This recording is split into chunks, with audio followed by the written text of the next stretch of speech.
வணக்கம் நண்பர்களே. நாங்கள் திருநெல்வேலி போயிட்டு வந்துக்கிட்டு இருந்தோம் பாருங்க. ஒரு சரியான வெயிலாக இருந்துச்சு. வெயில் டயத்தில் பார்க்க அப்படி சைடில் வந்து பார்த்தோம்னா ஒரு நொங்கு கடை இருந்துச்சு. 2 பேர் இருந்து நொங்கு சீவிக்கிட்டு இருந்தாங்க. அதில் சின்ன பசங்கள் பெரிய ஆட்கள்லாம் ரொம்ப நின்று வாங்கி சாப்பிட்டாங்க.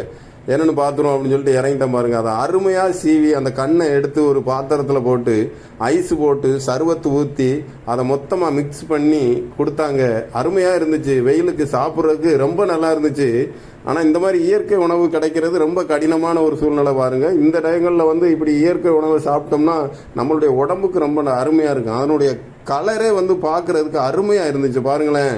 அதனுடைய எல்லாத்தையும் போட்டு மிக்ஸ் பண்ணி எப்படி இருக்குன்னு பாருங்களேன் இந்த கலரு. இதை போல உணவுகள் நம்ம சாப்பிடும்போது நம்ம சரீரத்துக்கு ரொம்ப ஏற்றதாக இருக்கு. எந்தவித ஒரு நோய்களும் இப்போ உள்ள காலங்களுக்கு நமக்கு அணுகாது. நல்லா இருக்கு. ரொம்ப அருமையாக இருந்துச்சு. இதனுடைய ஒருத்து வந்து 40 ரூபாய் தான் கொடுத்தாங்க பாருங்க. அருமையான ஒரு உணவாக இருந்துச்சு எங்களுக்கு அந்த வெயிலுக்கு அதுக்கு நாங்கள் சாப்பிட்டதுக்கு. நன்றி.